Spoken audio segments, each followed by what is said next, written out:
लेकिन 2015 में जब हमारी सरकार बनी थी दिल्ली में,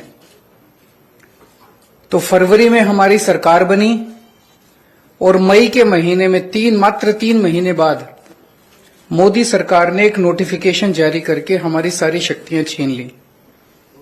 ब्यूरोक्रेट्स के ऊपर जो कंट्रोल होता है एक चुनी हुई सरकार का, अफसरशाही के ऊपर, ऑफिसर्स की ट्रांसफर पोस्टिंग, कोई ऑफिसर काम ना करे तो उसकी डिसिप्लिनरी प्रोसीडिंग्स, गलत काम करे, भ्रष्टाचार करे उसके खिलाफ एक्शन, नई पोस्ट क्रिएट करना, रेगुलराइजेशन करना, ये सारी जितनी भी शक्तियां थी वो सारी शक्तियां उन्होंने एक नोटिफिकेशन जारी करके छीन ली दिल्ली सरकार से, आम आदमी पार्टी की सरकार से। उसके बावजूद हमने काफी काम किया और इतना काम किया कि अगली बार फिर हम भारी बहुमत से जीते। 70 में से 62 सीट आई हम लोगों की। लेकिन 8 साल की कोर्ट कचहरी की लड़ाई के बाद 11 मई को सुप्रीम कोर्ट की संविधान पीठ ने, कॉन्स्टिट्यूशन बेंच ने 5-0 से फैसला दिया कि सारी शक्तियां चुनी हुई सरकार के पास होनी चाहिए। अगर चुनी हुई सरकार के पास अफसरशाही पे कंट्रोल करने की शक्तियां नहीं होंगी तो वो सरकार काम नहीं कर सकती, चुनी हुई सरकार काम नहीं कर सकती, और ये संविधान के खिलाफ है। बहुत क्लियर ऑर्डर था, स्ट्रांग ऑर्डर था। हमें अपना अधिकार, दिल्ली के लोगों को अपना अधिकार पाने में 8 साल लग गए, लेकिन मोदी जी को 8 दिन लगे। 11 मई को सुप्रीम कोर्ट का ऑर्डर आया और 19 मई को प्रधानमंत्री जी ने अध्यादेश पारित करके सुप्रीम कोर्ट के ऑर्डर को कैंसिल कर दिया, पलट दिया। 19 मई को क्यों किया? 19 मई की शाम को 5 बजे सुप्रीम कोर्ट बंद हो गया, वेकेशन हो गई सुप्रीम कोर्ट की। 5 बजे वेकेशन हुई, रात को 10 बजे रात के अंधेरे में मोदी सरकार ने अध्यादेश जारी करके सुप्रीम कोर्ट का ऑर्डर कैंसिल कर दिया। यही दिखाता है कि उनके दिल में काला था। अगर वो 2 दिन पहले सुप्रीम कोर्ट का वो अध्यादेश जारी करते, हम सुप्रीम कोर्ट से जाके स्टे ले आते, लेकिन अब सुप्रीम कोर्ट बंद है, तो अभी हमें महीना भर रुकना पड़ेगा। जब सुप्रीम कोर्ट खुलेगा हम सुप्रीम कोर्ट भी जाएंगे। लेकिन ये अध्यादेश जब संसद के अंदर आएगा, तो संसद में, लोकसभा में तो बीजेपी की मेजॉरिटी है, लेकिन राज्यसभा के अंदर बीजेपी के मेजॉरिटी नहीं है। 238 में से 93 केवल बीजेपी के हैं। तो अगर सारी नॉन बीजेपी पार्टियां मिल जाएं तो इस अध्यादेश को हराया जा सकता है, इसे गिराया जा सकता है। और अगर ये अध्यादेश गिर गया तो आप ये मान के चलिए कि 2024 का सेमीफाइनल हो जाएगा। राज्यसभा के अंदर अगर इनका अध्यादेश बिल नहीं बन पाता और हार जाता है, पूरे देश में बहुत स्ट्रांग मैसेज जाएगा कि मोदी सरकार दोबारा नहीं आ रही है।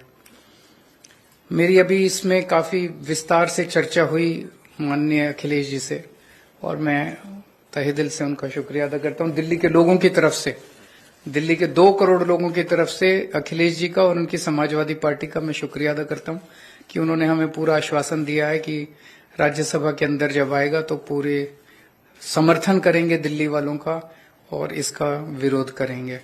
मैं अब अखिलेश जी से रिक्वेस्ट करूंगा कि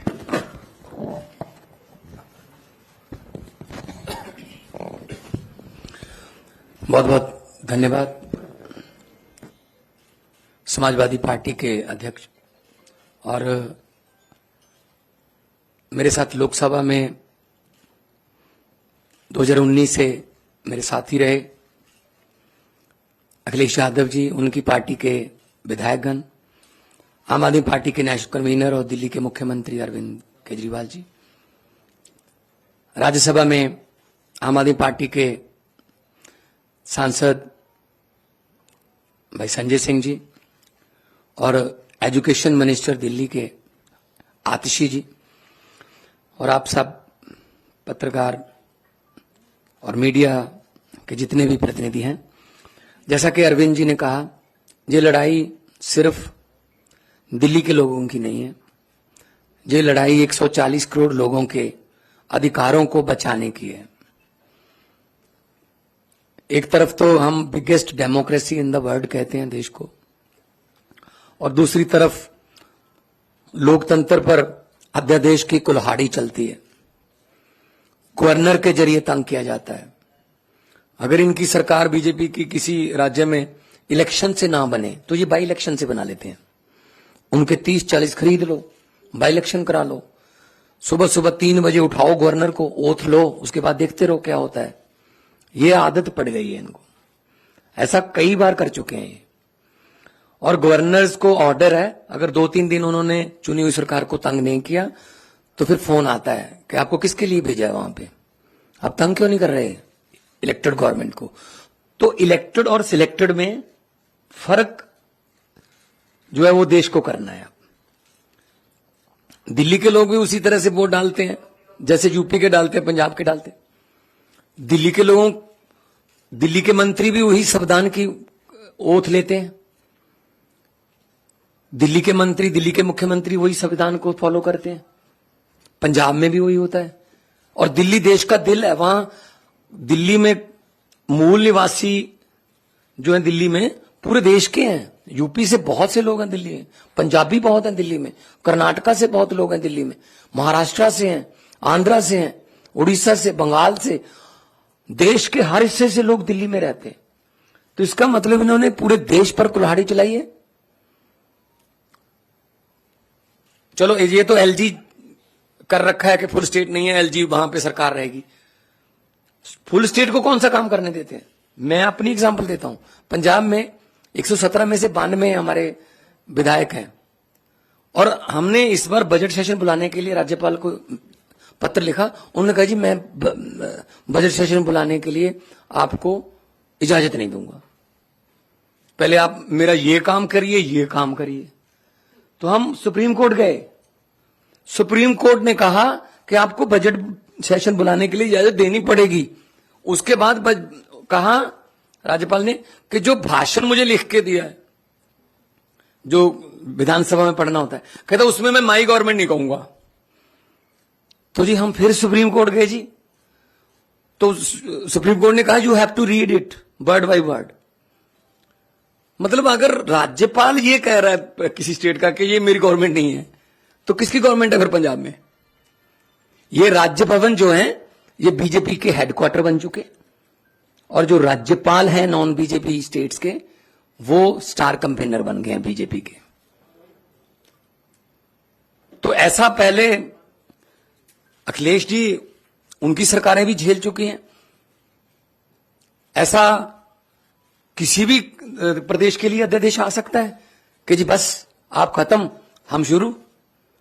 तो ये लोकतंत्र कहां गया। अभी अमेरिका के जो व्हाइट हाउस के एक बुला रहे थे, वो कह रहे थे भारत में लोकतंत्र जीवित है। वो व्हाइट हाउस से कह रहे थे, यहां बुलाने की जरूरत है उनको। जिस दिन ट्रंप जी आए थे, उनकी पत्नी ने कहा मैंने दिल्ली के स्कूल देखने हैं, सरकारी स्कूल। तब स्कूल कौन से दिखाए गए, केजरीवाल वाले, एमसीडी वाले नहीं दिखाए गए, क्योंकि उनको पता था क्या हाल चाल।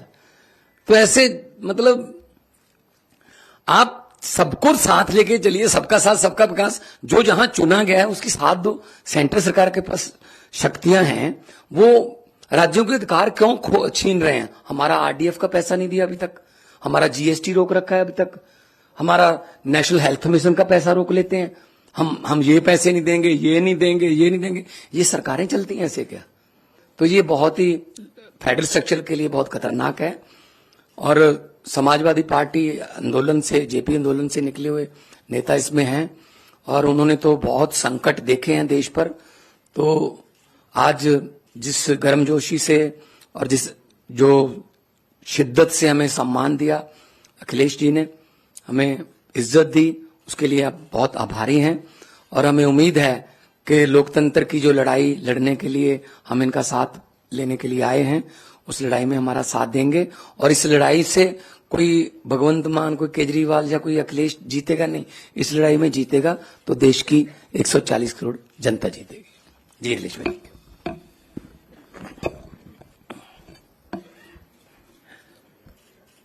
दिल्ली के मुख्यमंत्री अरविंद केजरीवाल जी, पंजाब के मुख्यमंत्री मान साहब, मैं सबसे पहले उनका स्वागत करता हूं और उनका धन्यवाद और आभार भी प्रकट करता हूं। मैं उनको भरोसा दिलाता हूं कि दिल्ली का अध्यादेश जो आया है वो एंटी डेमोक्रेटिक है। इस ऑर्डिनेंस के जो सोच है वो एंटी डेमोक्रेटिक है। मैं आपको भरोसा दिलाता हूं कि समाजवादी पार्टी का पूरा साथ आपके साथ है। साथ ही साथ जो आप अच्छा काम कर रहे हैं शिक्षा के क्षेत्र में, स्वास्थ्य के क्षेत्र में, वो भारतीय जनता पार्टी को रास नहीं आ रहा। अच्छे काम को बिगाड़ने का काम देश में अगर कोई काम कर रहा है तो वो भारतीय जनता पार्टी है। और आपके अच्छे काम को और अच्छी सोच को देख करके घबरा रहे हैं। उन्हें लग रहा है कि दिल्ली की जनता कहीं 7 बटे सन्नाटा न कर दे बीजेपी को, इसलिए आपके खिलाफ ये ऑर्डिनेंस लाया है। मैं आपका सहयोग करूंगा, साथ दूंगा। हमारे जितने भी सदस्य हैं वो आपके साथ होंगे। Thank you. बहुत धन्यवाद आपका।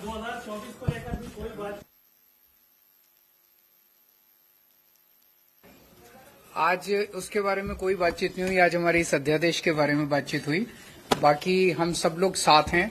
देश को बचाने के लिए हम सब लोगों को मिलकर जो भी करना पड़ेगा हम सब करेंगे।